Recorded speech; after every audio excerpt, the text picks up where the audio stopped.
Yeah, it's time to move on. It's time to get going. What lies ahead, I have no way of knowing. But under my feet, baby, the grass is growing. Yeah, it's time to move on. It's time to get going.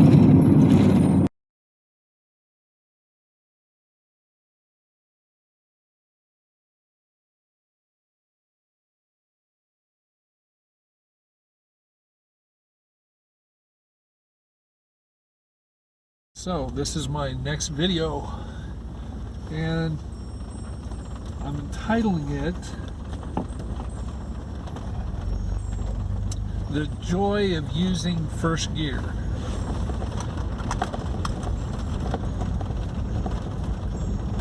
The joy of using first gear. This is one of the things that I've discovered in the year of trekking around in my van, is making the transition from being 95% a highway driver my whole life to now being a kind of more off the road, although they're all dirt roads, but washboard roads and stuff. And the cool thing that I've learned, especially pulling the trailer along with me, is that there are certain roads that have different requirements. And so the first gear that I'm talking about is the first gear in my transmission. There'd be no reason for me ever to be in first gear in my former way of driving. When you put your automatic transmission into drive, when it starts out in first gear, then it moves on to second gear, and by the time it's done, it can have up to 26 different shifts that happen. I understand, but when you're needing to distribute more power to your wheels in order to either get out of something or keep from getting stuck somewhere, or just making it easier to control the speed on your vehicle, being able to shift out of drive into the lower gears is really beneficial. And a lot of times, if you're driving up a hill, and you're in drive on the highway, if the vehicle keeps shifting into a lower gear automatically, sometimes you'll shift down to the next gear lower than drive, so that it doesn't keep on shifting and drive back and forth. And many of you drive cars that you don't even notice that, so it really doesn't matter. But one of the joys that I've found is being able to use the lower gears in my vehicle, but actually getting to the point where I have to use gear number one. And the cool thing about that is that it doesn't shift. It's the easiest way of getting the vehicle moving, especially going up a hill. And I don't have four-wheel drive. In fact, I barely have two-wheel drive in this. And the times that I've gotten stuck, only one side will spin and even show traction. So I call it a one-wheel drive. So it's sort of like a motorcycle in that sense. But the being able to shift down into gear number one, doing two things, helping me to get up hills or getting through obstacles, pulling the trailer, with extra weight and stuff, and just experiencing that and knowing that, unless you really push it, you can't go over about 20 miles an hour in first gear. And when you shift it down into that lowest gear, your shifting may not say one or two. It may say low. It may have an L or an L1 or an L2. But if you pull the shifter all the way down or all the way back, you're going to be in the first gear. And the joy that I found in that, as I say, is learning how to control the vehicle, making the vehicle with the weight that's in it pull up a hill much more easily, and especially on back road hills or back road, just much of an incline at all, pulling the trailer does make a difference.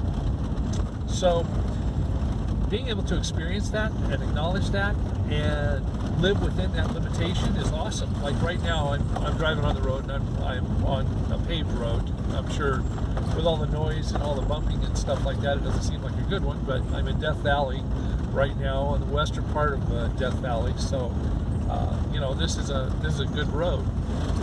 But anyway, I want to say something too about slowing down and being able to use lower gears to slow down. If you're going down a pretty good incline and you don't want to continue to use your brakes over and over, it is a great thing to be able to shift into a lower gear and to be able to shift into low, because then you can kind of crawl downhill because your engine is actually offering resistance to the gravitational force that's pushing you down, and so you're basically saving your brakes.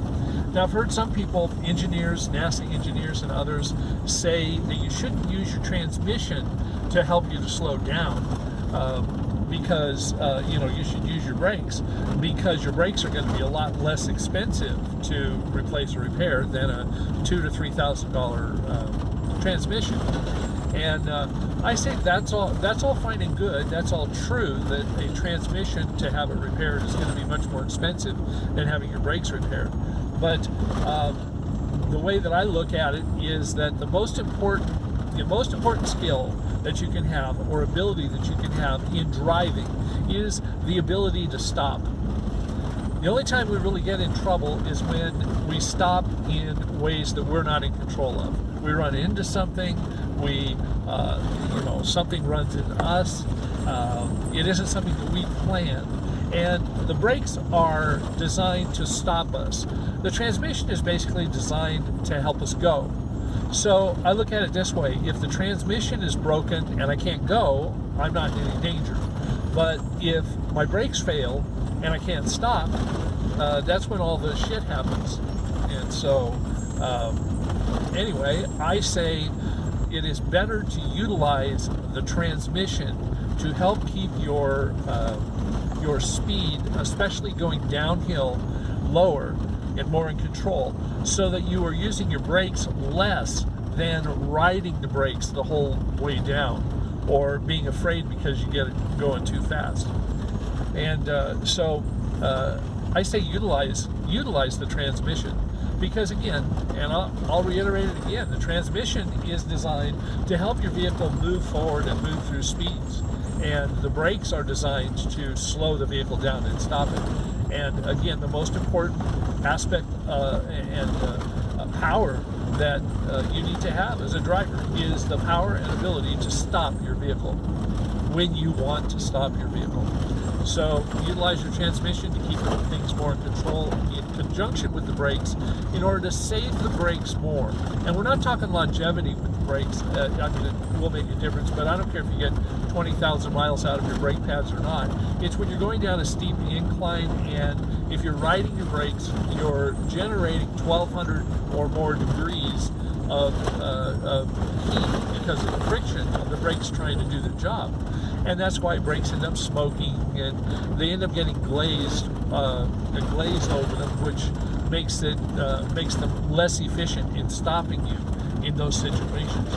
And don't think that you've got your emergency brake as a backup, because if you get yourself going too fast, yes, you have to use everything that you can, but also guarantee you that if your brakes go out and you're going down a hill fast, if you don't realize that your transmission may be the only thing that's going to save your life by pulling it down into a lower gear, sure, you may blow up your engine, you may blow up your transmission, but the point is that you were able to walk away from it. So who cares? I say save your brakes, utilize your transmission. I guess I made that clear. I've been talking about it for the last 5 minutes.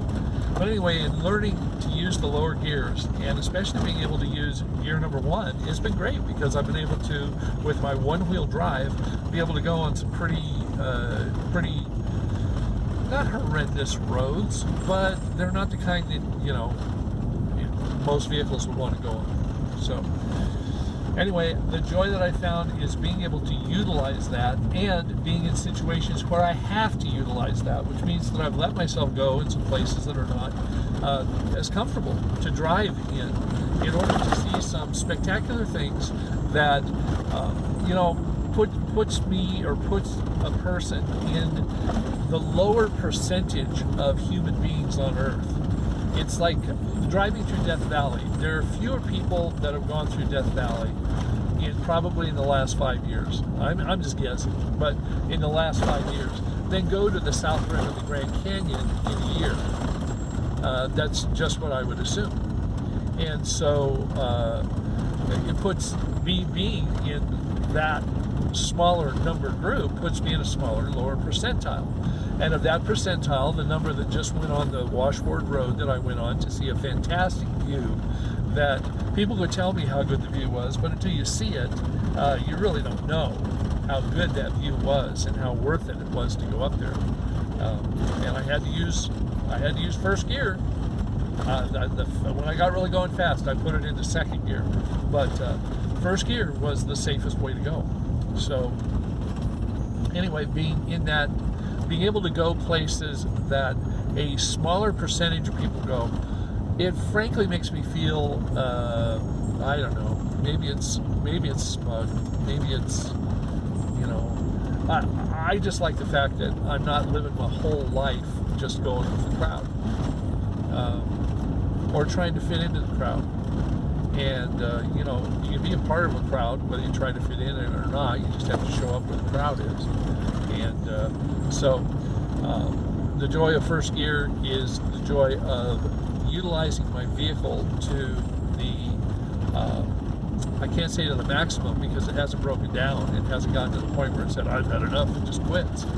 But being able to go places and have the confidence to go places that I never imagined before and never planned, and being able to go someplace on the spur of the moment and have the ability to stop your vehicle, and also the ability to go up hills with more of a load in your vehicle, and in this limited vehicle, not being a four-wheel drive and not being a high clearance vehicle necessarily or anything like that, makes me happy.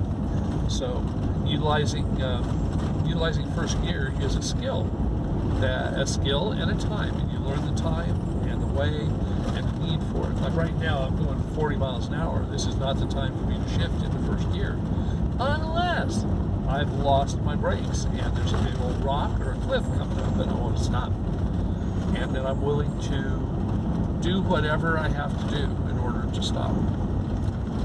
But anyway, first gear has helped keep me safe and has given me the ability to move forward, move upward, and safely move downward. Because I realized something about the way I am now in this stage of my life, is that to walk certain places, I tend to take more steps. I tend to stop and take 2 or 3 steps, to go up a certain thing that I normally would have just taken a big ass step, leaping tall buildings in a single bound. I do it in 3, 4, 5 steps. So anyway, keeping safe, learning to use. One of the joys is being able to go places where I have to use gear number 1 and have survived and made it through. I like that. Far away from your troubles and worries.